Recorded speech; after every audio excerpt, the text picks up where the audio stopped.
Saturday, 2nd October, 1:15 p.m. Alex Ward. This is your first therapy session of the year. There's been some things that have gone on in the past, let's say a couple of months, that I know it's been on your mind, and things have come to a boiling point in the last 24 hours. Your boy, Mr. Ben Simmons from Down Under, number one draft pick. You've got his bobblehead, you've got his jersey, you've been defending him, and things have not gone too well. Alex, can you give us your thoughts and feelings? What's going on right now? Well, when I approached you yesterday with a message, and you've been pushing me to talk about this for a long time, this situation has really been going on since we got knocked out of the playoffs. Ever since that fateful day, that fateful game 7, and the message yesterday was that the Sixers had decided not to pay Ben Simmons, and I thought the sixth man is just about to restart. We say 2-3 weeks away from resuming, and it's a perfect time to speak about it because this is the hottest storyline in the NBA, and Philly are not normally the most talked about team. And this is obviously not in the best light possible, but I think we need to address some things. So I find it really, I wouldn't say anti Ben Simmons, but there was times when come on, what's this guy doing? I do feel a lot of the blame was on him, but then there is also the other side of it. So let's start off. What do you think the organization did wrong with the whole Ben Simmons situation? Where do you think, not just necessarily the organization, but all the other factors, let's say teammates as well, because we know that might have played a factor in it as well? Yeah, you've made a really good point. I think the first point is the initial response. The initial response after Game 7, to lose such an important game, and for Doc Rivers to be asked the question. Obviously, they're trying to trick him up, but he's been a coach for a long time. You know what you're getting into. You know you're going to be asked these tough questions. They asked, "Is Ben Simmons, can he be a championship contender on this team?" And he says, "I don't know." If you're Doc Rivers, on that point, actually, he completely contradicted that, because do you remember, a month before, I can't remember, it might have been a bit short before then, they asked him, Can Ben Simmons do it? He's like, well, if you don't think he can do it, then you don't know basketball. Come on, that's what annoyed me the most. So I watched a interview with, and I think you should definitely watch this if you get time to, with Mark Jackson and Shannon Sharp. Why isn't Mark Jackson a coach in the NBA? And he said it, he hit the nail on the head. If you're Doc Rivers, you have to apologize, that you have to diffuse the situation. You can't protect yourself. And Doc Rivers is known and actually has been taken the piss out for sort of taking the blame on himself. And this is one instance where he was like, no, I'm not going to do that. So how we reacted to the situation, obviously Joel said some stuff as well. But Doc Rivers is part of players to achieve the best potential that they can. It's down to coaching. And if you look at the film, Doc Rivers has not put Ben Simmons in a place to be successful. A lot of our sets is Ben Simmons on the offense is hidden away in the dunker spot. And where should Joel Embiid be? He should be down on the block, beasting and feasting. So in that sense, when Embiid gets the ball, Ben Simmons' defender is automatically drawn to him. So he's basically getting double teamed every time. To avoid the double team, he has to hit he has to bail himself out by hitting middies. So Doc Rivers, I know you're not a fan of him, so I think you're going to be in my corner. The onus has got to be on him to sort of mend this relationship, because also he's stupid. We can't leverage him in a trade now because of what he said. And also, if we were going to potentially run it back, the bridges have been burned. And now he's come out in the media and he said, oh, I love Ben. And your actions on the court do not replicate that at all. You benched him during our most important time in the season because he was scared to take free throws. you need to instill trust in your players. You need to have faith in them, and that should be built up during the regular season. You shouldn't have to do that during one of our most important games in a decade, if not the most important. That's something interesting finding about the NBA. I think I've spoken to you about this just in general when we compare NFL and NBA. And when I say to you, I prefer the NFL, it's because every game does matter. Like the regular season has to matter because there is a finite amount of games to really get to a certain point. And to me, I think that's a bigger problem in the NBA. The regular season just doesn't matter at the end of the day, which is why I like the playing tournament. And to your point, by not installing these things in regular season and you just leave it, it'll be fine. We'll just wait till we get the playoffs, and the playoffs come around, and the playoffs are no joke. Like, okay, cool. Like sometimes the 1-8 matchups as a Magic fan. Well, 2 of the last 3 years we got gentlemen swept. But as soon as you get past the first round, there are a lot of talented players in the NBA this year, and then it also becomes a double-edged sword because you're like, well, he benched him, but then would you have wanted him? Would you wanted Ben Simmons to have played in the fourth quarter in those potential moments? So it was a lose-lose, but as you said, they laid the foundations for it not to be successful at the end of the at the end of the year when it really mattered. And it also identifies players because teams are able to build schemes around star players. Yeah. So you really are highlighting people's weaknesses, and his is just probably the most glaring out of anybody in the league. Well, good point. Not a lot of people have spoken about the coaching aspects into it and the Doc Rivers aspect. One of my sort of semi-hot takes is that the whole Celtics run just feels like now a little bit overrated. Like KG's the only one I really, really love from that whole team. That's just me being a bit cynical. A big baby. Yeah, big baby. Rondo as well. Too fair, I do like Rondo as well. It's just like Paul Pierce and Doc Rivers at this point. So yeah, but back to the original point. Yeah, you brought up, I think, the narrative which is going on the most, which is completely fair, and the biggest mishap from the organization, which is having Ben Simmons and all those trade demands and not necessarily building him up, just shitting where they eat, being like, yeah, he's not that good, but you know what? He's not that good, but we want like 4 first-round draft picks if possible. He's not that good, but like it just made no logical sense as well. Sometimes I think to myself, like, do people think about their actions before they fucking make him? Because they can't have thought this was the best approach. I think the organization has got heavy regrets on that. Yeah, and also it doesn't help that, and I love Daryl Morey, but it doesn't help that he's very trigger on Twitter. And apparently what has caused this upset is that he liked to meme about Ben Simmons and Devin Booker. That's apparently what's happened underneath the surface. And Daryl's the type of person that, you know, he was preaching about how he had the best lineup last year, and then the trade obviously almost happened. It is a lot of contradictions going on. When you said Ben Simmons and Devin Booker, I was worried where that was going to go. I thought it was going to get a bit personal because of their history. Yeah, I was a bit like, I don't know where that's going to go. It was apparently just a meme. I don't know what the meme was, but that's what.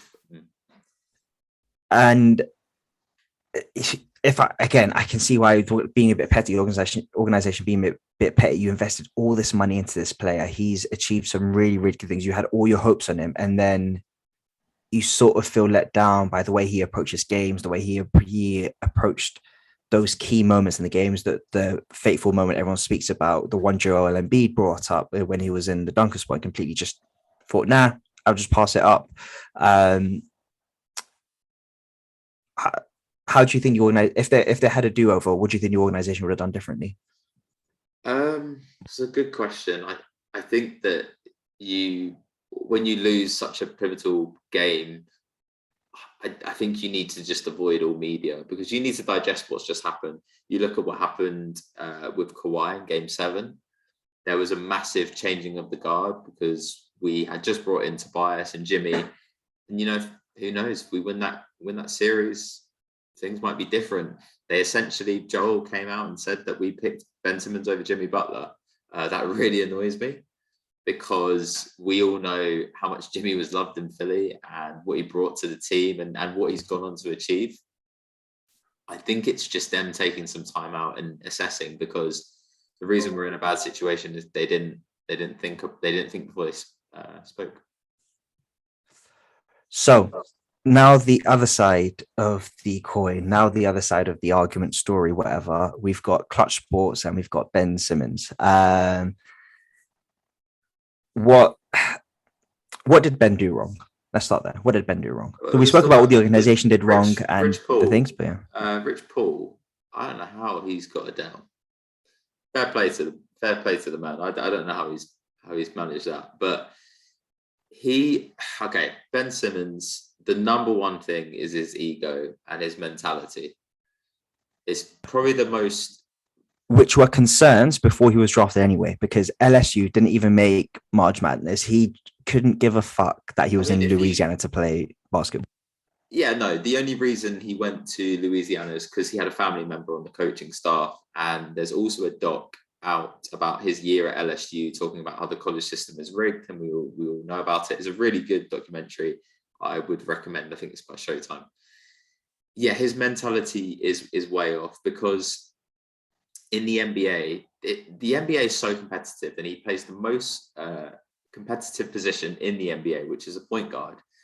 And there's currently people who are chipping away trying to earn his spot in the NBA. Now, if you look at what Ben Simmons brings to the game, he's 6'11". He's essentially one of the best defenders in the NBA, if not the best. Yeah.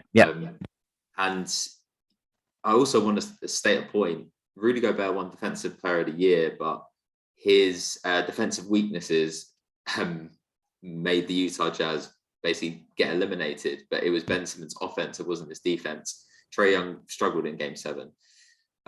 He's a really good passer. His IQ is really good. He can rebound well. But how he's not more aggressive in terms of putting pressure on the rim. We spoke about him shooting with the wrong hand, and this has been going on for 4 years. The fact that you haven't developed just shows me how arrogant and insensitive you are. The fact that you haven't worked on your game. I mean, it's absolutely ridiculous. And he could sit here and say, oh, well, people don't praise me for the stuff that I do. And, Philly is essentially, it's one of the toughest places to play, because if you don't play your hardest, like, they will get on your back. And I completely understand it, because he's a max player. You look at what other max players are doing, they are improving in every aspect. When Kevin Durant started out, he wasn't much of a playmaker. He learned and developed those skills. That's what essentially what you have to do. And he hasn't improved. Shaq said it best. He's just lazy. And I'm sort of happy that this is actually happening. From one number one first round pick from LSU to another number one pick from LSU. Sometimes it is very unfair to do comparisons. And you brought up a good point about Philly and their fan base. Arguably, the biggest cult hero in Philadelphia sports history is the person with the name on your back right there. You're trying to, I see you're trying to, yeah. So you can just tell from the logo. That logo is just synonymous with one person. And obviously, the reason why he's so adhered to Philadelphia and Pennsylvania is because of his never say die attitude, his resilience, his never give up attitude, which is quite a contrast to Ben Simmons' quite stoic and quite sort of monotone personality on a basketball court. I think that's pretty fair. I mean, he does have flashy plays as well. But he's quite level headed. It's a fair thing to say compared to Joel, who's a bit more up and down, shows a lot more emotion and passion, and he was crying at the end of Game 7. That's not something that I would imagine you would ever see Ben Simmons doing, which is why you would assume that Philly fans are more supportive towards Joel than there are to Ben Simmons, and it's a good point. And now it seems that the fan and player relationship has super soured. There's no going back, Ed. No. I'm generally serious. If he plays a game for us, against us, I don't know what the fans are going to do. It's going to be absolute carnage. I generally think he might take the night off if he's playing for another team. That's exactly what I was going to say. That in terms of must-see TV. I remember when Charles Barkley was like, in 2 words, he's like, okay, must-see TV. 2 words, Chuck. It will be must-see TV. Ben Simmons playing for Philadelphia. The fan swearing at Westbrook after he did that and one, the Philly fan courtside. Yeah. That was just after one play. Yeah. This guy's been he's been on our team for how long? 4 or 5 years? The whole crowd is going to be chanting "fuck you, Simmons." The whole crowd is going to be like, yeah. I would love it if in the playoffs as well. Imagine Ben Simmons coming to Philadelphia during the playoffs. Oh, Yeah. Oh, anyway, so good. But we don't want him to achieve like that. That's gosh, right. he's So to put a bow on this specific argument, what Ben did wrong, what the organization did wrong, where I'm sure both sides have got regrets about how things played out. If we got the blame chart or whatever, yeah, blame pie, in terms of let's not call it the process. Let's call it the Ben Simmons time at Philadelphia. yeah. Out of the pie, who gets most of the blame? Why things went wrong, or how is it divvied out? I personally, uh, maybe it's a cop out answer. I personally think it's 33.3% between three people. One, the first person is Ben Simmons. Okay. You're ruining your market value for potential in the future. So teams are looking at you. So forget Philly, forget all of that. You're currently in a 4-year window where at the end of it, I believe you're going to be like 20, 29 years old. Let's say the worst comes to worst and Ben Simmons has to stay in that contract and there's no budging from either side. He's not putting his best foot forward. And I think part of that's down to Rich Paul, but you're in charge of your own marketing. Like his family is his team behind him, and he says that he gets mollycoddle. That's what happens with reports. There's got to be ownership on you to be like, look, I didn't play well. I'm going to try and do my best. Like fans can berate me. That shows resilience, and that bodes well for the rest of your career because you're going to end up moved. And right now, this whole player empowerment and this buyout, I've never seen something that's ended so ugly. And guys just going to think you're an arsehole if you're on other teams. So that's 33%. The other 33% is on Doc Rivers. We spoke about that why, the reason why, and maybe I'd incorporate that with management. But also the other 33%, I think, is down to Joel Embiid. The reason being is his lack of immaturity. Yeah, Lack of maturity. Lack of maturity to deal with the situation. They've been with each other for 4 years. And I think Joel has put his foot down and said, look, enough is enough. And there has been reports that they haven't got on previously well. I think things might have been different if Joel had a different mindset earlier on in his career and they'd been able to work things out. Shaq and Kobe didn't get on well. I'm not comparing them to them, but they're both all-star players. They both have really good records when they're on the court. They just can't, when it comes to the postseason, they're not built that way. Oh, that's interesting on the Joel Embiid point. Wouldn't really have said that you would put the blame on him too much, but when he did come out with his comments during media day, it reminded me a little bit of what DeMarcus Cousins was saying about James Harden. But when he left Houston, just the way he was turning up was like really unprofessional for the rest of the team. I found that quite interesting. Okay, cool. Just to be clear on the Joel Embiid part, what he said recently about wanting Ben back and everything that he's done in the media day, he's handled it really well. It's beforehand, and I'm seeing this whole project as the time that he's been here all the way till now, because windows are so small. Yeah. Do you remember that time when Feds were a thing? Do you remember what Feds stood for? Fultz, Embiid, Dario, and Simmons. Yeah. Yeah. Now it's just E. Dude, yeah, it's sad, isn't it? It's this sort of like with Thunder where they had the big four and then they're removing them one by one, and then obviously remember the season when they really broke out. I can't remember if it was just after probably after Ben's redshirt year. Well, Ben's rookie year. If you want to see the best of Ben Simmons, because nobody knew, like defenses couldn't scheme, he was unbelievable in that season, and that team was incredible. Redick, Ilyasova, Bellinelli, Saric, Covington, Fultz, Holmes. I think the year before, Philly were dreadful again. I think that's when they drafted. Yeah, that's when they drafted Markel. That was the year they drafted Markel, I think. And I remember Charles Barkley saying that I their training camp, whatever, Philly going to be good this year. And I was like, oh, shut up, bro. They're never that good, whatever. And I remember that moment and just seeing that team develop and then obviously come crashing down. Again, a little bit of me loves it because we've got a Markel now and you lot are shit now. Well, going to be shit, but yeah. Anywho, last thing I want to say, that Ben Simmons thing. I do still think he's a center. I think he's a center. He's a mini Jokic.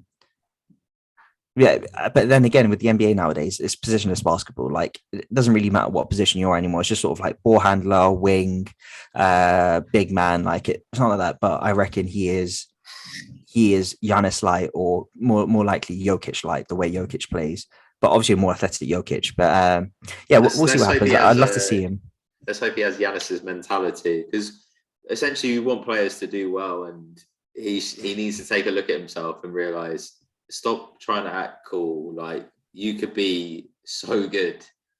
Did you see that Giannis video when he's talking to PJ Tucker, where he's like, I miss free throws, I miss this, but you know what? It's whatever. Like, I miss, but I still take he's them. He's an NBA champion. Yeah, and yeah, I was going to get into a whole like Giannis thing, but I'm not gonna. That's not what we're here for, Alex. Not what we're here for. We love Giannis though. I do. Giannis won me the title.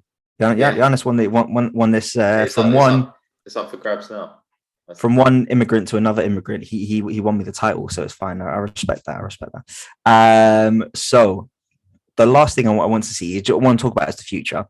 I wanted to find some trade packages, and I found one. I found an article from SB Nation, and they've got their top 3 trade partners or trade packages. Okay. In third, they've got a package of Sacramento for Buddy Hield and Tyrese Halliburton, which I think is a pretty decent package, a really good package. I don't know why Sacramento would do that, because there's Sacramento. That's no, but those are Buddy Hield and Tyrese Halliburton are 2 really, really nice pieces. And I think this article was actually done before the draft as a prediction. But yeah. Second, they've got a trade package with Indiana around Malcolm Brogdon, TJ Warren, and a draft pick, which again, not too bad. I like that. And in first place, which I found quite interesting, they've got a draft package with San Antonio with DeJounte Murray, Devin White, Devin Vassell, and a pick. Now, I'm higher on the Spurs than I think other people are. I really like their talent because, again, I had them in the 6-man last year, and I watched quite a bit of them. And I do like Vassell, I do like Murray, and I do like White. But out of those 3, out of the San Antonio with those 3 players in the pick, Indiana with Brogdon, Warren in the pick, and Sacramento with Buddy Hield and Tyrese Halliburton, which one do you like the sound of the most from a Philly perspective? I like Halliburton and Buddy Hield. The reason being is because the Spurs play in a really good system, and Doc Rivers is not that same system. So I'm trying to think about how it would transfer across. Halliburton, okay. If you just watch him, he's a smart player. He makes the right plays, and that's something that systems, well, what Doc Rivers will have in place, that won't matter too much. And Buddy's a lights out shooter. We have efficient 3-point shooters, but we don't actually make too many of them. If you have a look at our defense last year, we were second. Our offense was middle of the road. Love your defense. Our middle of the road. And yeah, but our offense was middle of the road. And this is a game built on offense. And to go into that point, I personally think we're going to come out of the blocks really well this year without Ben. So let's say, ideal world, Ben Simmons gets traded for Buddy Hield and Tyrese Halliburton. What does that starting lineup now look like? You could I mean, Buddy's not the best on defense, but it would probably be Halliburton, Curry, Hield. Then you play Tobias at the 4 and then Embiid at the 5, or you could have Seth Curry coming off as a 6th man. That's exactly what I was going to say. Help the bench. And then what you would do is you would replace him with either Danny Green or Matisse.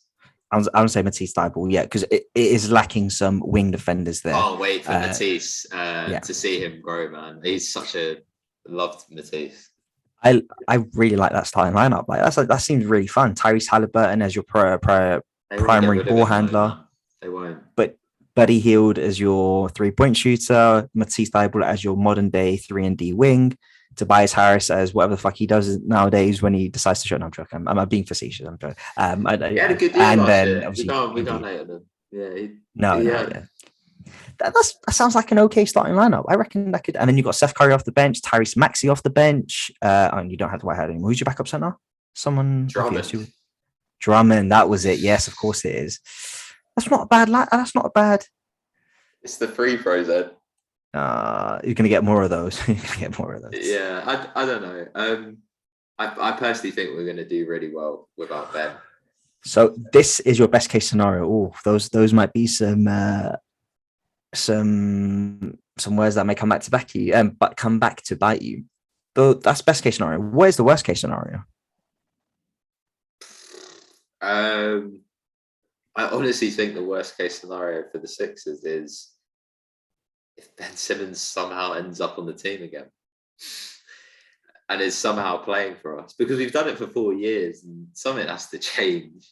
That locker room is not going to accept him back. That locker room is not going to welcome him back. They tried to meet up with him and he was like, no, don't. That's another thing, which that's your teammates. Forget about the Sixers. Like, they're trying to speak to you and you're like, nah, I don't want to. Just clocked it. I just figured it out.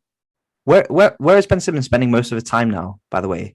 He's a socialite in California. Is he not in London now with his new galley? With his new sweet one? I think he wants to set up a franchise in London. If that is the case, I am on the Ben Simmons bandwagon. If he's trying to set up an NBA franchise in London, trying to set up a team here, I think that's what he's doing. If you got Ben Simmons on the Magic, we don't have 3-point shooters. That's exactly what I was going to say.